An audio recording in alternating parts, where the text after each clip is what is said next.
Hello guys, welcome to my channel Rik gardening. আজকে আমি আমার বাগানের ওভারঅল ভিউটা তোমাদের সঙ্গে শেয়ার করব।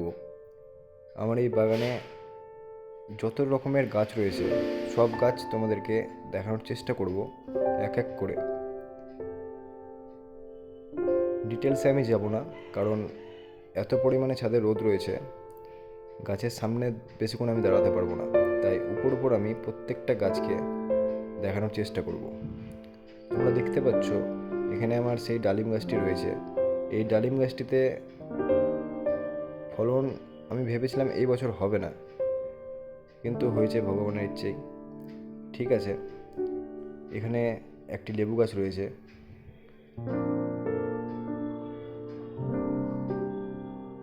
এই লেবুগুলো অনেক দিন থেকেই রয়েছে এইভাবেই, সেরকম কোনো গ্রোথ নেই আমি দেখতে পাচ্ছি। কিন্তু তোমাদেরকে আমি একটা জিনিস দেখাতে চলেছি, তোমরা হয়তো অবাক হয়ে যাবে। সেই দিনকে দেখেছিলে যে তরমুজটা, সেই তরমুজটা আজকে এই রূপ নিয়েছে। এই একটা অবিশ্বাস্য জিনিস আমি লক্ষ্য করলাম তরমুজ গাছে। তরমুজ এত পরিমাণে যে বড় হতে পারে আমরা না দেখলে হয়তো বিশ্বাস করব না। তরমুজ খুব তাড়াতাড়ি বড় হয়। এখানে আমার কিছু বেগুন গাছ রয়েছে, বাড়ির খাওয়ার জন্য লাগিয়েছি, বিক্রি করার জন্য না। অনেকে হয়তো বলে বিক্রির জন্য এত গাছ লাগিয়েছে, একদমই না। আমি আমার যত রকমের সবজি এখানে লাগানো রয়েছে সব নিজের বাড়িতে খাওয়ার জন্যই করা হয়েছে। আমার কোনো ইচ্ছে নেই যে বিক্রি করব বা জিনিসগুলো নিয়ে ব্যবসা করব।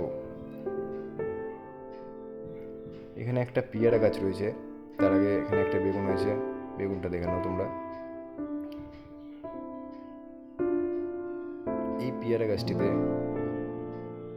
আমি আদৌ জানি না পেয়ারাগুলো টিকবে কিনা। টিকে যাওয়ার কথা, দেখা যাক কি হয়।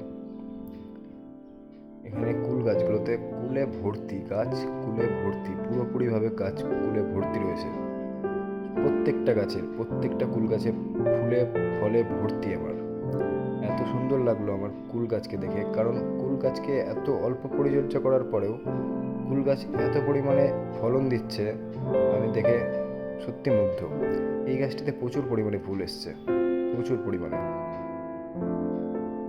এখানে একটি কুল গাছ রয়েছে, একটি না সরি, এখানে দুটো গাছের বসানো রয়েছে একসাথে।